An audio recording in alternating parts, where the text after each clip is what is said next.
Hello, Homestead. Please stand for the pledge.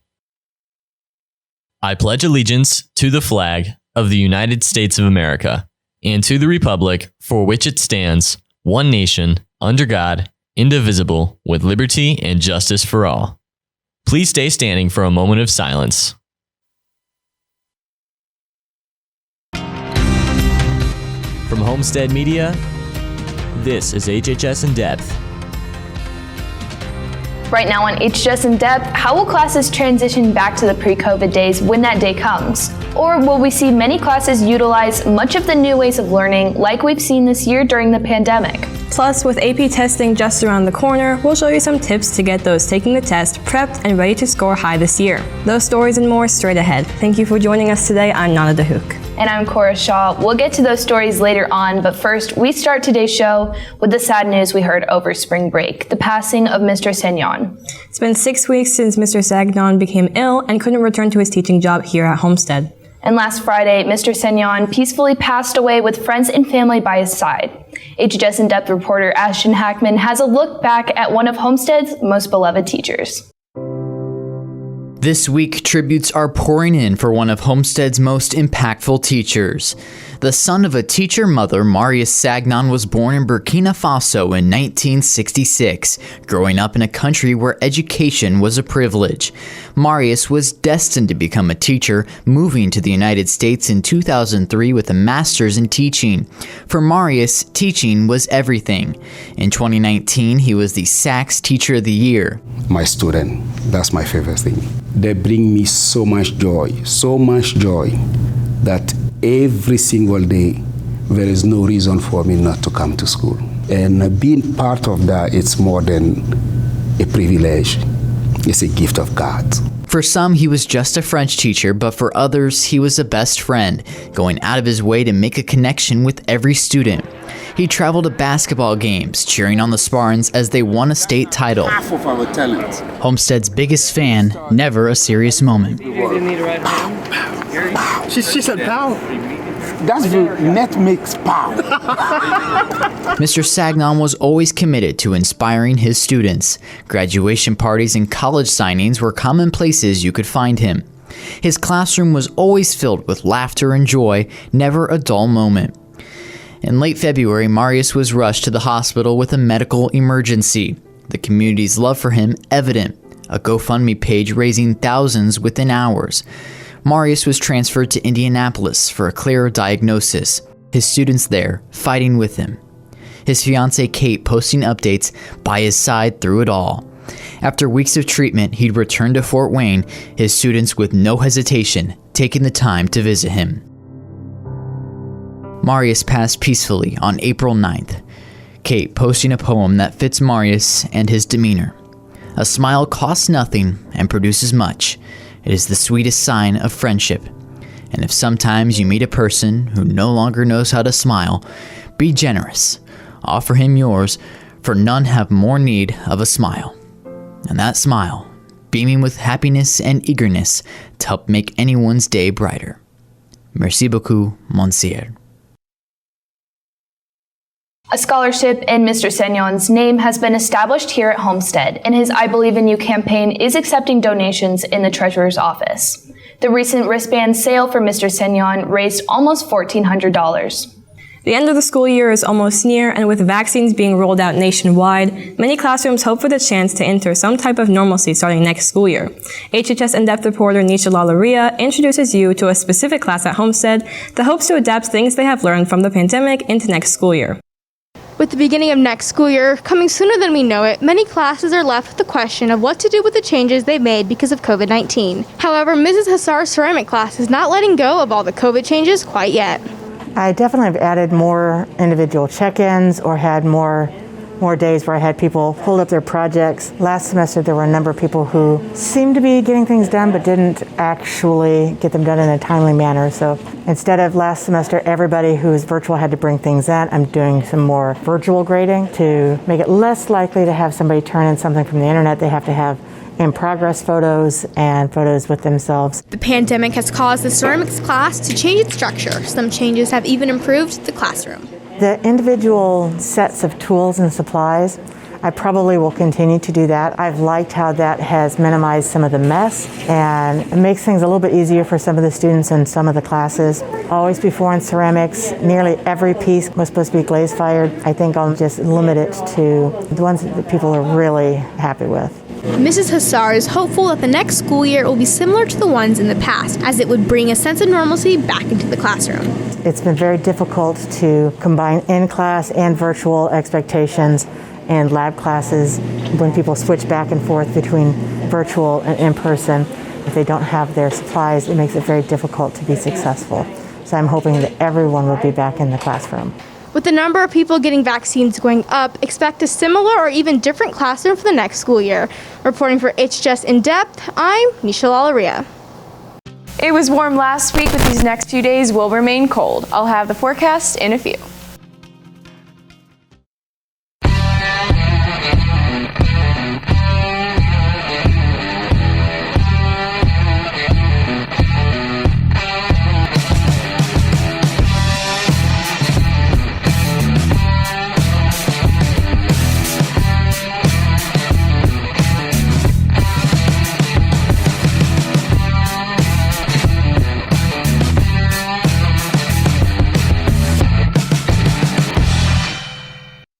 You're watching HHS In Depth with Cora Shaw and Nada Dahouk.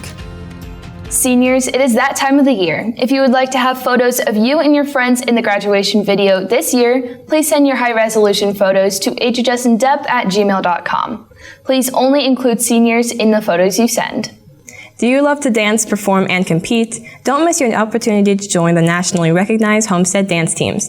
They have competitive JV and varsity teams for both jazz and hip-hop. Looking to learn more? Swing by their open classes after school in the dance room next Monday and Wednesday. You can stop by the dance room today to pick up more detailed information from Coach Lombardo. Need more card games in your life? Get out to Euchre Club.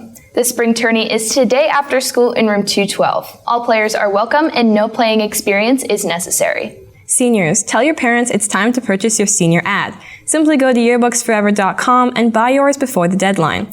And all students, you can purchase this year's yearbook at the website yearbooksforever.com. Hurry and get yours before the May 1st deadline. Here is a look at all of the clubs meeting over the next week. K-pop club meets today after school in room 924. Film club meets every Monday after school in Mrs. Ricker's room, room 113. Anime club meets Tuesday after school in room 924. Catan club meets Wednesday after school in room 932. Environmental club members, get out to the next environmental club meeting on Monday after school in Mrs. Merkling's room, room 206. It is really important to have as many members as possible to prepare for their upcoming fundraiser event on Saturday the 24th. Also, if you ordered a t-shirt, please bring $10 and see Mrs. Merkling for yours soon. Audio Aficionados is back meeting every Tuesday. Each week, the club listens to some of the most influential and groundbreaking music. Next Tuesday will be a full album by the 90s British band Oasis. Get out there at 2:45 in room 600B, the radio and TV classroom. Best Buddies will meet next Wednesday, April 21st, after school until 3:30. Bring your tennis shoes for a fun game of kickball. They will meet in room 937 before heading to the auxiliary gym. Looking for a summer job? Be sure to check out the community call board outside of Student Services for several current job listings around our area. For additional information, please see Mr. Sherman in Student Services. Juniors and seniors, the Notorious Netters Boys Volleyball Tournament will be held on Monday, April 19th, and Dirty Duckers Girls Dodgeball Tournament will be held Thursday, April 22nd. Please go to room 723 to pick up your entry packets from Mrs. Moss ASAP. Completed packets are due to Mrs. Moss today at 2:45 p.m. Seniors, scholarship season is in full swing. Please be sure to check out the HHS Scholarships page under the Guidance tab on the HHS website for information. Scholarships such as the Homestead High School Parent Club Bucket List Scholarship and the Latinos Count Scholarship, in addition to many others, have fast approaching April deadlines.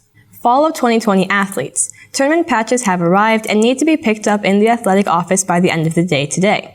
They have many football, volleyball, girls soccer, and golf patches that need to be claimed, even if you're not purchasing a varsity jacket. The athletic office is now located in the main office by door 1, and patches may be picked up between 7:30 a.m. and 3 p.m. daily. Winter tournament patches should be available before the end of the school year. As we head into these last 6 weeks of school, AP exams are quickly approaching. HHS In-Depth reporter Jenna Lane brings you a story detailing the upcoming exams and how you can prepare for them.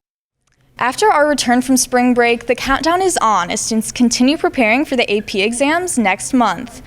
Homestead's teachers have been pushing students towards success, and it is almost time for the most critical point in any AP course, passing the AP exam. This year, a lot of students are intimidated by the fact that the test is 3.5 hours. So we're just trying to build confidence that you can do this, everything's going to be okay. The great equalizer is the clock. And certainly the AP exams are timed events, so you have to know your content and fully answer the prompt, answering their prompt and not yours. Luckily for students, most AP teachers at Homestead provide review material in class to help prepare for the test. Review isn't really something that happens as a task. Review is something we're always doing. Towards the end, as we get towards those last few weeks, we'll be hammering through some released exams I know in my room, so the kids know exactly what to expect. I try to build my review in all year. Multiple choice with regards to each of our tests. I usually run a review so that they're not surprised by what the multiple choice will be. And then after we get done with the material, I try to get through as many free response questions as we can so that you're not intimidated by those when you see those on the AP exam in May. If you are worried about taking the AP exams this year, listen to your teacher's advice and don't stress. A lot of us in the school try to prep you as best we can in the classroom. Just build your knowledge and confidence in class and participate. Calm down, remove any sort of negative self-talk, and come up with a plan as opposed to just being overwhelmed with a massive amount of content and skill development. I would suggest to my students, get some sleep. We've worked all year to do well, and recognize that you don't have to get everything right, you just have to get enough to get that 4 or 5. Whether you are new to taking the AP exam or you have lots of experience, your teachers are here to help. Feel free to reach out to them with any questions you may have. Reporting for HHS In Depth, I'm Jenna Lane. Thanks, Jenna, and this is a great reminder for all AP students to study and stay calm as they prepare for the upcoming exams. This year, it has been required to wear a mask while attending school in person. The questions that have been asked all year are what kinds of masks are allowed and how are you expected to wear them? HHS In-Depth reporter Roland McMillan brings you a story that hopefully gives a clear answer to those questions. Since the very beginning of both the pandemic and the school year, kids have been forced to wear some kind of facial covering just to be able to attend class and for others to be around their friends. Most students, however, are very thankful that the state of Indiana has let in-person learning be a thing again. Of course, with some new consequences that are extremely minor. Look, we're not disciplining kids over masks. We've given them options to come back to school or to go virtual. So we make an assumption then that those that are willing to come back in person are willing to wear the mask and to wear it properly. With a huge variety of masks out there and another gigantic variety of student personalities, various students have preferences on what they decide to wear and of course how they wear them. But unlike public places, schools have their own limitations and of course additional policies that have been brought in from the state of Indiana itself. Last semester, bandanas were prohibited in school. What are some masks that can be worn and what are some masks that cannot be worn? A bandana actually has been in the handbook since its existence. You may or may not be able to wear a bandana properly or on your face. However, it would still be prohibited because in essence it is a bandana. And you guys have probably seen the morph suits before where like a full head covering where we can't see any portion of your face. That would be prohibited and that would be for safety reasons. So we've got the gaiters. We're fine with the gaiters. We're fine with the surgical masks. I'm even fine with if you're making a political statement that doesn't bother, this administration. We're okay with that. So as long as whatever's on the mask is appropriate, we're fine with it. But regardless of how many students are informed, there is still that one student who doesn't wear their facial covering properly. But with vaccines becoming available to a wider audience of Hoosiers, many students are encouraged to properly wear masks for the last several weeks we have in this unforgettable semester. Reporting for HHS In Depth, I'm Roland McMillan. You've probably heard a lot of announcements the last few weeks regarding taking trips while being a student here at Homestead. HHS In Depth reporter Hadley Mertz is in now to tell you more about these upcoming trips. You may have seen posters such as this one or heard the announcements discussing Homestead's future travel plans for the next upcoming school years. There are a variety of different locations and teachers leading each one. I've got 3 trips lined up. Next summer, Iceland is happening in June. That's a 7-day trip. My second trip next summer is going to be in July of 2022, and that's going to be Italy. That's a 10-day trip. And then in 2023, I am going to Japan for 10 days, and that is going to be an amazing trip. I've never been to Japan, but we talk about it all the time in class. So I will be attending the Belize trip with Mrs. Vale. It is a trip that is focused on sustainability, and we will be traveling during spring break of next year, 2022. So there are 2 trips that I am planning that were supposed to be a year apart, but now are going to happen in the same year. The first one is the Belize trip, and then South Africa, we're going to be going sometime in July of 2022, kind of getting an understanding of the social history of the country, and then we do a safari. Not only do these trips provide experience, but other benefits, such as college credit. There's all kinds of just wonderful opportunities to get to see this in action that you wouldn't get to on a normal day-to-day basis. While you're on tour, as we go through the tour and we're reflecting, we're writing, that will then turn into college credit for you. As you can see, there is a wide variety of places to visit, as well as different activities for each location. If any of these places are on your bucket list, now's a great opportunity to join. Reporting for HHS In Depth, I'm Hadley Mertz. Thanks, Hadley. And if you are interested in any of these trips, stay tuned next week and I'll bring you a story on how to sign up. Well, this week's weather started off great, but it's been unseasonably cold these last few days. Carly Flanagan joins us now. And Carly, is there a warm-up in store for the weekend? This weekend we'll have highs in the upper 50s and lower 60s, but we won't be seeing much sun. I'll be back with a 7-day forecast in a few. All right, thank you, Carly. Next in sports, the baseball team had a busy spring break playing several games, and many spring sports teams get back in action this week. Ashton is in to break it all down in sports next. Stay with us. This is your weekly installment of Tech Tips, a helpful short series over assisting students and staff through issues in technology. A newer feature to Google Chrome includes an enhanced form of tab management. To use this new feature, right-click on your current tab, click Add Tab to New Group, and choose a name for the group. To add more tabs into this, simply drag the tab to the right of the group marker. If you would like to hide a group of tabs, all you need to do is click on the group marker itself. Finally, just a quick reminder for students, make sure to back up whatever files you want to have for next school year, as the computers will be collected by the teacher you have your last final with in the upcoming weeks. For real-time at-home students, you should have received an email about times to bring in the laptop and charger. That's all for this installment of Tech Tips. Tune in next week with more helpful information about using technology in Southwest Allen County schools.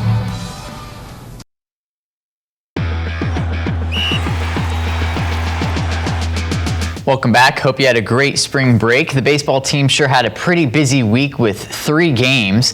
They faced the Cougars of Central Noble on Tuesday. Homestead would put up 12 runs after 2 innings, running away with a 19-0 shutout win. Then on Thursday, the Spartans took on Northside, and no, that's not a football score, that's baseball. It wasn't even close. Spartans taking down the Legends 20-3. Then to round it all out, the Spartans took on the Wapahani Raiders this past Saturday. Homestead with an impressive 8 runs in the first to get off to a hot start. The Raiders would try to chip away that lead, putting up 4 runs in the fourth, but it wouldn't be enough. The Spartans taking this one 9-5 over Wapahani. Homestead played again on Tuesday. They took on Huntington North, and the final score looks very similar to the games from last week. Carter Matheson and Nick Hockemeyer would both get a hit over the fence, as the Spartans running away with this one as well, 18-1 year final. Finally, the softball team got their second win of the season in a game against Bishop Luers Wednesday night. Homestead had the hot hand in the first with 6 runs, and that momentum would continue as the Spartans would go on to win 19-0. That's all for sports. Carly has a final check of the weather when we come back. Coming up on HHS In Depth, reporter Cora Shaw gives you a story over the Color Guard and how their season was dealing with the COVID-19 virus. Watch this story and more on next week's episode. Next week, we will be seeing some pretty similar temperatures as we did this week, and we will be getting some sun, and good news is that we will be remaining dry. Cora and Nada? All right, thank you, Carly, and thank you for watching today. We'll be back again next week. Have a great weekend.